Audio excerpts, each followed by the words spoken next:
conferencia sobre el tema de la respiración. Vamos a empezar la conferencia sobre la respiración, puente entre la mente y el cuerpo. Este es un tema que relaciona varias disciplinas, obviamente. Y hay una larga tradición también al respecto, que le da un valor enorme a la respiración como una disciplina. Y desde ese punto de vista consideré valioso aportar algunos elementos porque dentro de la tradición nuestra, educativa, gimnástica, colegio, universidad, ¿no es cierto? Está claro que también se considera la respiración como un aspecto importante en el rendimiento, ¿no es cierto? Y normalmente se nos enseña a respirar abriendo los brazos, expandiendo los pulmones, pero siempre está la respiración muy asociada al tema de volumen de aire, ¿no es cierto? Que entra y sale, etc. Pero en las tradiciones estamos hablando de la India, de China, incluso hay antecedentes en algunas escuelas de filosofía en Grecia, donde también la respiración cumplió un propósito interesante, digamos, de considerar. Cuando hablamos de un puente, de la respiración como puente, esto viene un poco porque en la tradición china, en las escuelas de filosofía china, el taoísmo, el confucianismo, el budismo chino, ubican, ¿no es cierto?, digamos, la expresión que utilizan en verdad, es el chi, ¿sí? Y obviamente es un ideograma, ¿no? Y el ideograma tiene varias acepciones. Y tiene la acepción de vitalidad, de energía y también de respiración, ¿sí? Porque vinculan, ¿no?, muy estrechamente la relación de la vitalidad y de la respiración. Por una observación muy elemental, la vida nuestra, ¿sí?, empieza en el momento en que inhalamos. Cuando el feto, ¿no es cierto?, está en el vientre aún, todos los conductos respiratorios están llenos de fluido, ¿no? Y su relación, ¿no?, energética es a través del cordón umbilical, es la vía a través de la cual se nutre de manera completa, por decirlo así. Pero cuando ya nace y se separa del cuerpo que le sirvió obviamente de matriz, los fluidos son expulsados, ¿no?, y entra por primera vez el aire a los pulmones y empieza un proceso que nos acompaña toda la vida.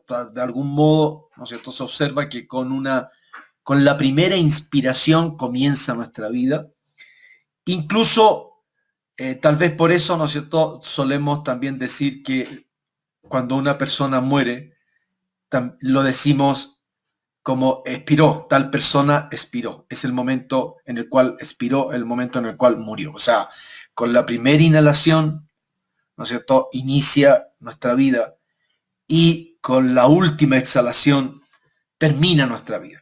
Entonces, obviamente hay una relación muy cercana y por eso se suele traducir, ¿no es cierto?, este proceso que mantiene la vitalidad, ¿no?, a lo largo de nuestra vida. Este proceso va asociado indudablemente a la respiración. Y suelen colocar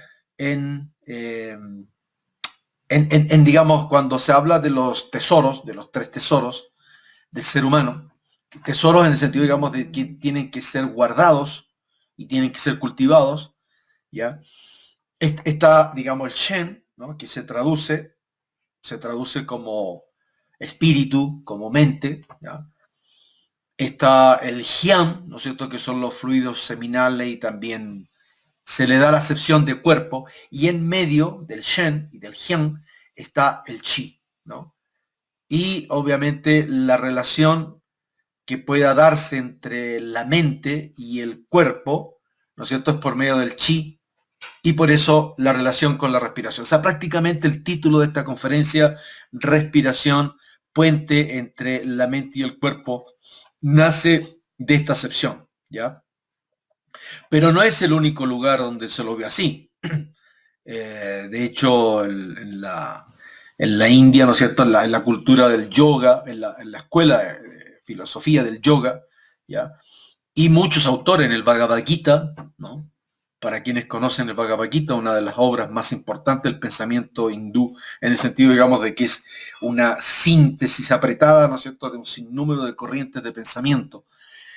Y en las tantas cosas, ¿no es cierto?, que Krishna le enseña a Arjuna, el maestro le enseña a su discípulo, son algunos puntos que se tocan, ¿no?, con relación a la respiración, ¿sí? Entonces, estamos en el Bhagavad Gita, está también en los Yoga Sutras de Patanjali, ¿no? Patanjali es también un gran místico, un gran filósofo, que resume una tradición ya, digamos, de siglos en la India, que se había difundido, divulgado en distintas escuelas, etcétera, ¿no es cierto? Y él de algún modo la recoge, la ordena y la presenta, ¿no?, a través de su obra Los Yoga Sutras de Patanjali. Y ahí también él ordena en 8 puntos, 8 disciplinas, en las cuales una de esas disciplinas puntualmente es el pranayama, ¿sí? Que una de las obras interesantes, digamos, de uno de estos swamis hindúes, publicada, digamos, en estas décadas, hace unos 30 o 40 años atrás, es justamente la ciencia del pranayama, ¿no?, de Shivananda, ¿no? Esta ciencia del pranayama de Shivananda también tiene relación directa con la respiración, ¿ya? Porque de hecho pranayama es respiración, o sea, de algún modo es la ciencia de la respiración. Aquí, igual como en la China, ¿no es cierto?, se hablaba del Shi para hablar de la vitalidad y para hablar de la respiración, ¿no? En la India también, ¿no es cierto?, para hablar de la vitalidad y de la energía se habla del prana, ¿ya? Y el pranayama son los ejercicios de respiración, justamente para equilibrar, potenciar, fortalecer la energía, la vitalidad de la persona. Entonces hay una relación ya, obviamente, y no es reciente, o sea, estamos hablando de una tradición de muchos siglos, incluso milenios, ¿no?, donde se ha trabajado este elemento, cosa que es totalmente desconocida para la cultura occidental. O sea, digamos, por ejemplo, para nosotros,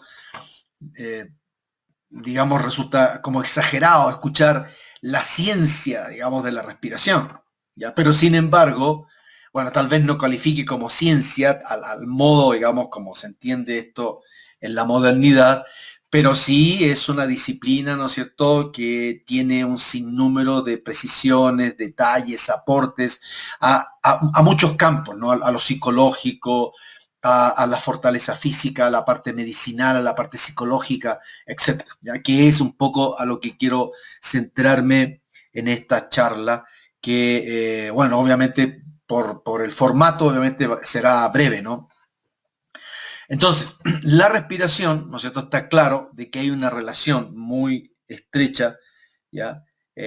Justamente citando un poco a Patanjali, ¿no?, el que escribe los Yoga Sutras de Patanjali, cuando él habla del pranayama, de la técnica de respiración, dice justamente que los síntomas que acompañan a la distracción mental, ¿no?, es la respiración arrítmica, pero también los síntomas que acompañan a la distracción mental, ¿no es cierto?, son la depresión, el dolor, el temor, ¿no?, y la respiración rítmica. Una de las cosas que se observó es que si una persona, por ejemplo, tensa, estresada, atemorizada, ya es una persona que tiene un tipo de respiración muy diferente a la respiración que tiene una persona tranquila, reposada, ¿sí?, con una mente quieta. Entonces vieron, ¿no es cierto?, una relación casi directa en la forma de respirar y los estados de ánimo y el estado, ¿no es cierto?, de nuestra mente, ¿ya? Y encontraron también, ¿no es cierto?, que en la medida en que nosotros cambiamos nuestra forma de respirar, eso también tiene un efecto sobre el ánimo, ¿sí?, incluso sobre la lucidez, ¿ya? Hay cosas muy simples, tal vez, bueno, sí las voy a indicar ahora, digamos, que se pueden hacer como para probarnos. O sea, ustedes hacen el ejercicio, son cosas muy simples, sin embargo, por simple, ¿no es cierto? Y para muchos va a ser la primera vez que lo hagan, sin embargo, sí van a notar, ya, casi en forma inmediata, que tiene un efecto, ¿sí? Tiene un efecto sobre el sistema nervioso, tiene un efecto sobre nuestra relajación, tiene un efecto, digamos, sobre el estado de ánimo, incluso sobre la concentración o lucidez, digamos, que podamos tener en un momento dado. Entonces, este tipo de cosas hizo que prácticamente se profundizara, ¿no es cierto?, se practicara en los monasterios, en el budismo, ¿no es cierto?, el vipassana, por ejemplo, la meditación, parte, ¿no es cierto?, con la meditación. En la China, digamos, todas las artes marciales, todos los ejercicios de Qigong, de Qigong, digamos, que son ejercicios para desarrollar y manejar la energía, empiezan con la respiración, ¿no es cierto? Entonces, obviamente, una de las cosas que nos va a decir Patanjali también, ¿no es cierto?, puntualmente es que el control de la mente, ¿no? Uno puede controlar la mente por la exhalación y retención de la respiración, ¿ya? Bueno, puede ser sorprendente, ¿no? Pero el tema es más o menos así. Si yo, en vez de estar, ¿no es cierto?, con una mente, ¿no?, enfocada hacia lo externo, hacia los estímulos que me llegan de un lado y de otro, ¿ya?, que están constantemente agitándole, ¿no?, y provocando distracción, pasando de un lado a otro, ¿no? Si yo, en vez de dejarme llevar, obviamente, por esas sin números de estímulos externos, incluso internos, me propongo concentrarme en la respiración, sentir cuando el aire entra, sentir cuando el aire está saliendo, ¿no es cierto? Y de algún modo fijo la mente en ese proceso natural, ¿ya? Estoy anclando, ¿no? Es como un bote, ¿no? Un bote, ¿no es cierto?, que está ahí en la superficie del agua y va a la deriva y llevado por la corriente en una dirección y otra, pero en un momento, ¿no es cierto?, se tira el ancla y el bote se estabiliza, ¿no?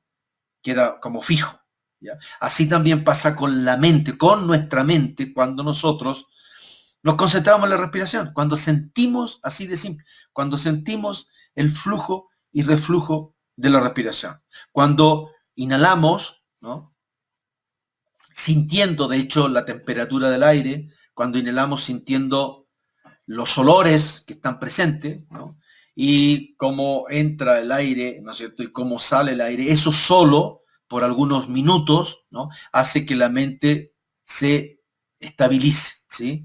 Deje de agitarse, ¿ya? Y se va a anclar. De algún modo, los pensamientos quedan sujetos a la mente, a la respiración, perdón. Y eso es algo que, bueno, en estas escuelas se descubrió, vuelvo a insistir, hace mucho, y se ha usado en distintas disciplinas, ¿no? Y obviamente porque esto se ha descubierto, ¿no es cierto?, cuánto ayuda a lograr una mente calmada, a cuánto ayuda a mejorar nuestros grados de concentración, cuánto ayuda, ¿no es cierto?, a nuestras facultades cognitivas, y también, ¿no es cierto?, tiene una incidencia inmediata sobre nuestro cuerpo, ¿sí? También nuestro cuerpo obviamente se relaja, mejora nuestra coordinación, ¿no es cierto? La vitalidad, la tonificación mejora, ¿sabes? Nos sentimos un poquito más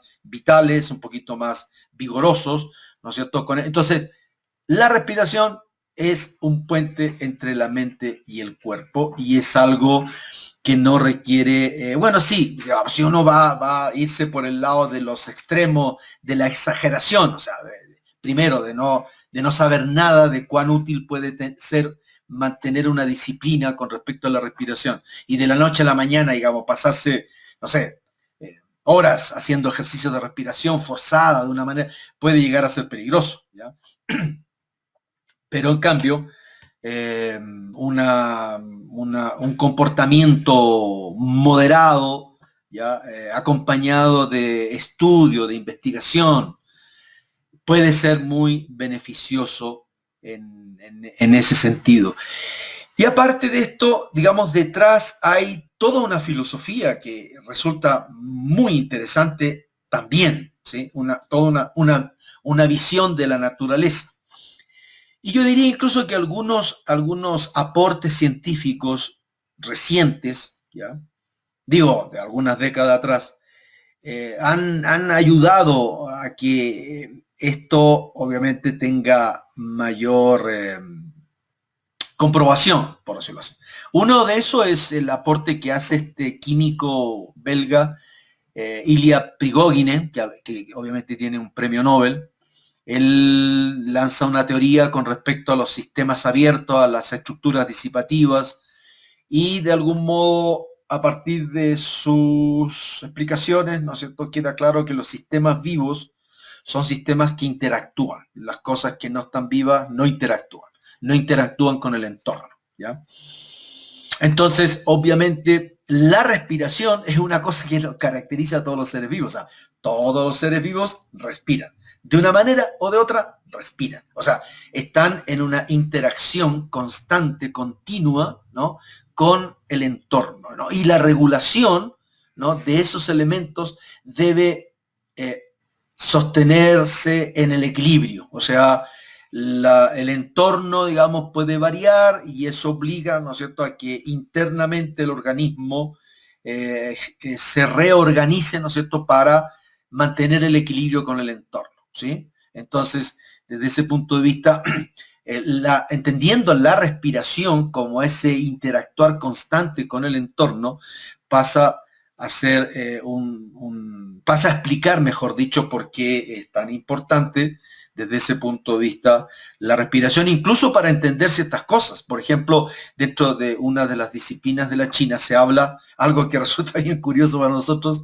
respirar con la planta de los pies. ¿Ya? Si uno lee una cosa así, obviamente uno dice, bueno, no tengo fosas nasales en la planta de los pies, ¿cómo voy a respirar por la planta de los pies? ¿Ya? Pero muchas veces esto es un problema de las traducciones, ¿ya? Lo que se está indicando con esto de respirar a través de la planta de los pies es que debemos interactuar, digamos, a través de la planta de los pies, ¿no es cierto? Hay un contacto con la tierra tiene también su propio sistema de energía, ¿no es cierto? Y a través de la planta de los pies se produce un contacto y una interacción. Interactúa nuestra energía, interactúa con la energía de la tierra, ¿no es cierto? Y se produce lo que en estas mismas tradiciones taoístas se llama enraizamiento, o sea, enraizarse, que significa intercambiar, ¿no?, nuestra energía, nuestra vitalidad, ¿no es cierto?, con la vitalidad de la tierra. Entonces se descargan y se absorben elementos de vitalidad, ¿no es cierto?, y el hombre obviamente se vigoriza, se equilibra, ¿no es cierto?, se tonifica, digamos, energéticamente. Entonces, y es tal cual, o sea, esto de respirar por la planta de los pies, obviamente no es hacerlo con la planta de los pies, pero sí, obviamente, centrar la energía en la planta de los pies, ¿no es cierto?, y de algún modo acompañar esto con la respiración. O sea, yo exhalo, ¿no es cierto?, y la energía desciende como si fuera un fluido energético, ya que a través de la planta de los pies desciende, ¿no?, a una profundidad de la tierra, y luego al inhalar, ¿no es cierto?, se ingresa, se incorpora, digamos, la energía de la tierra a nuestro propio organismo. Esta postura, ¿ya?, es muy tranquilizadora, muy fortalecedora, ¿sí?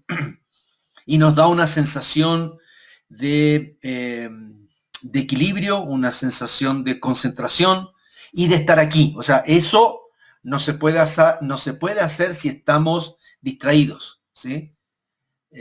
No se puede hacer, ¿no es cierto?, si estamos disociados. O sea, estamos aquí, pero estamos pensando en cualquier otra cosa. Estos ejercicios, ¿no es cierto?, obligan a que uno esté aquí y en el ahora, que también es un factor muy importante en el tema de la atencionalidad. No es el tema de esta charla, pero es un tema muy importante, el aspecto, digamos, de la vitalidad. ¿Por qué? Digamos, de la atencionalidad. Porque hoy día, obviamente, no sé, bueno, estamos hablando, digamos, de los sistemas de comunicación, del Internet, y todo esto, obviamente, que brinda un beneficio extraordinario en el campo de las comunicaciones, de la transmisión de información, etcétera, a gran velocidad, a tiempo real, todas las maravillas, pero se ha convertido en una competencia tremendamente agresiva por tratar de capturar la atención del ser humano. Entonces, estamos, a raíz de eso, terminamos siendo víctimas de un bombardeo constante y continuo, ¿no es cierto?, por quitarnos la atención o por llevarse nuestra atención hacia una cosa, hacia la otra y hacia la otra, y al final obviamente vamos, incluso hay una imagen bonita en la tradición hindú, que es la del mono, ¿no? Del mono así, del mono, un monito, y obviamente que está, digamos, en un árbol y está con una banana, ¿no es cierto? Y la empieza a pelar, pero al pelarla, ya resulta que ve otra banana, ¿no? Y deja esa y se va donde la otra banana, ¿no es cierto? Y la coge con todo el entusiasmo, la empieza a pelar, pero al mirarla, la vista se le va y ve otra banana, ¿no es cierto? Y al final se muere de hambre porque nunca se alimentó. Pasando de una cosa a la otra y de una cosa a la otra, obviamente no logró asimilar. Entonces todo eso, ese estímulo agresivo, constante y abundante, hace que nuestra atención esté siempre en la superficie, en un estado de agitación permanente, y eso agita nuestra mente, eso agita nuestra respiración y eso provoca un sinnúmero de arritmias a nivel fisiológico, inestabilidad a nivel emocional. Entonces, hoy día es muy valioso, sobre todo en el tema de la educación. Hay algunos teóricos de la pedagogía hoy en día que plantean abiertamente que lo más importante que la transmisión de conocimientos es conseguir, ¿no es cierto?, fortalecer la concentración en los niños y en los jóvenes, ¿sí? Porque esto está provocando, justamente hace poco, uno, digamos, de nuestros profesores, de hecho el director de Nova Acrópolis, daba una charla o mencionaba el tema de la infodemia, ¿no? O sea, hablamos de la pandemia, pero también hay una infodemia a la cual obviamente hoy día la hemos sentido, yo creo que con más fuerza, ¿no? A raíz de que hay un bombardeo constante de noticias, titulares, investigaciones, de noticias falsas que circulan y que están constantemente, eh, digamos,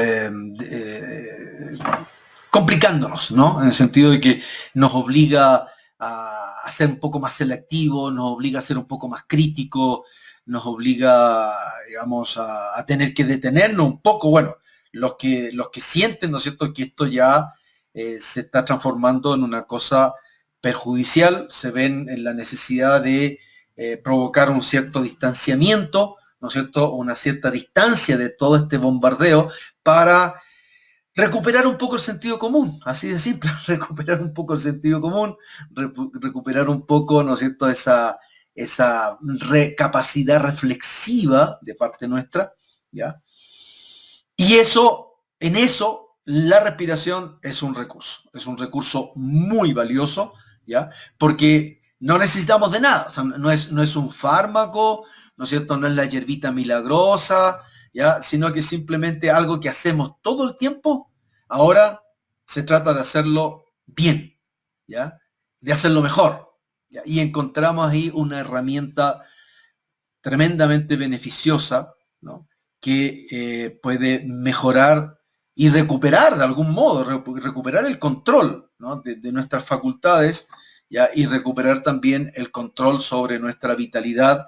Incluso es interesante porque en todas estas tradiciones que he mencionado hace un poco al paso, ¿no es cierto?, de los que nos dice Shivananda, en esta ciencia del pranayama, el Bhagavad Gita y obviamente los aforismos de Patanjali y toda la tradición que hay en la China sobre el Qigong, digamos, la técnica de dominio de la energía, etcétera.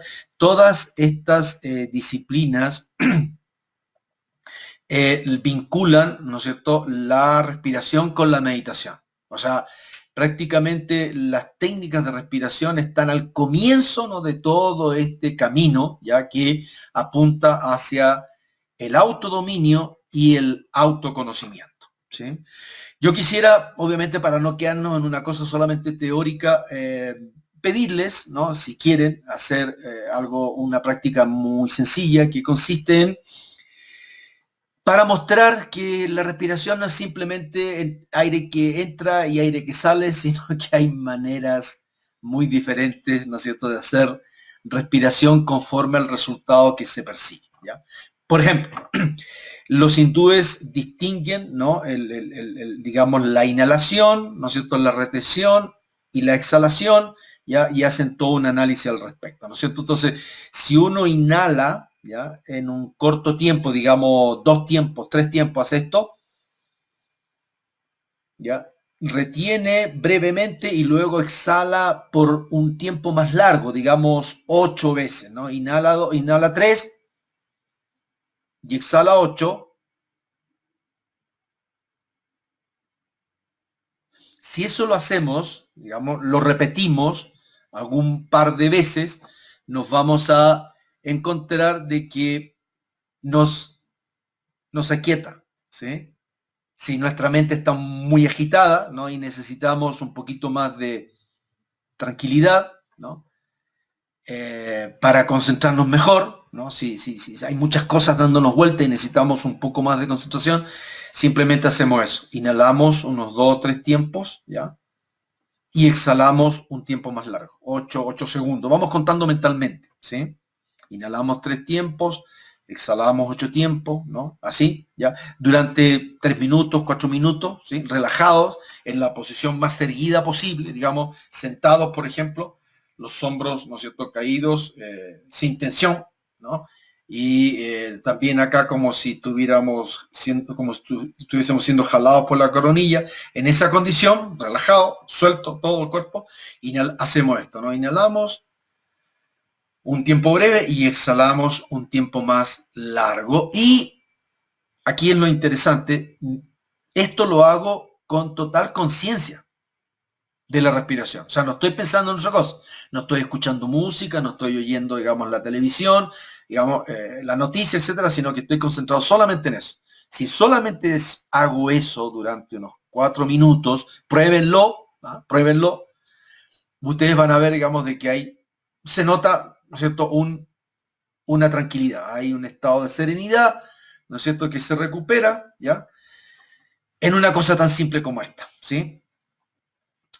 Lo importante es que todas las veces que haga este ejercicio, ya debo mantener consciente de la respiración. O sea, estoy plenamente consciente cuando el aire entra, ¿no? Y estoy plenamente consciente cuando el aire va saliendo lentamente, ¿sí?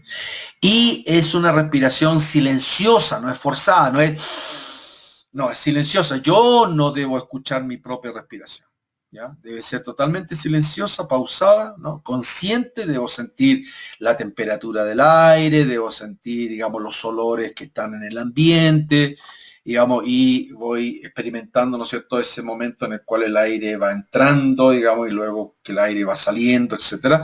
Eso va a provocar un estado de relajación, de serenidad, y va acompañada de un poquito más de lucidez y de concentración.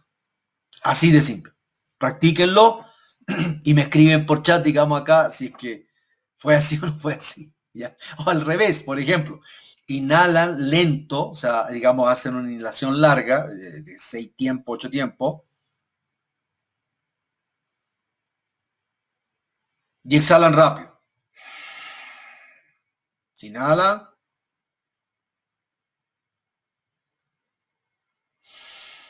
¿sí? Si lo hacen así, o sea, es al revés, se invierte el orden, el resultado va a ser una tonificación, ¿sí? De esta forma, si estamos un poquito somnolientos, ¿no?, un poquito flojos, ¿ya?, hacemos este tipo de respiraciones, lo que se consigue es una tonificación, ¿ya?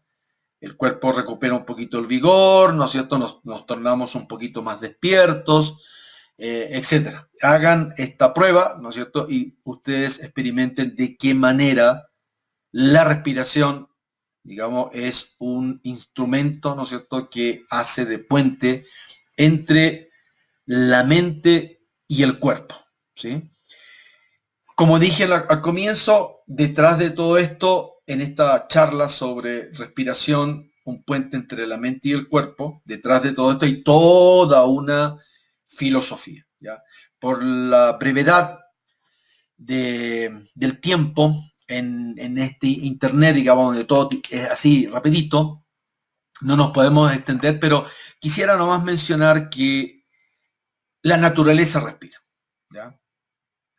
Todas estas disciplinas, ¿no es cierto?, nacen de eso, o sea, del haber descubierto u observado que todas las cosas vivas, ¿no es cierto?, interactúan con su entorno y que la interacción, ¿no es cierto?, más rápida, permanente, frecuente, ¿no es cierto?, que se va dando todo el tiempo, es la respiración, ¿ya? Pero los hindúes, por ejemplo, van un poco más allá de eso, ¿sí? Y nos hablan de que Brahman, o sea, el Dios supremo, exhala el universo, ¿no? Y lo inhala, ¿no? O sea, el universo, ¿no es cierto?, se manifiesta y se expande, ocupando todo el espacio, cuando Brahman exhala, ¿ya? Y luego el universo entero se recoge sobre sí mismo, ocultándose, ¿ya?, en el caos primordial, cuando Brahman inhala.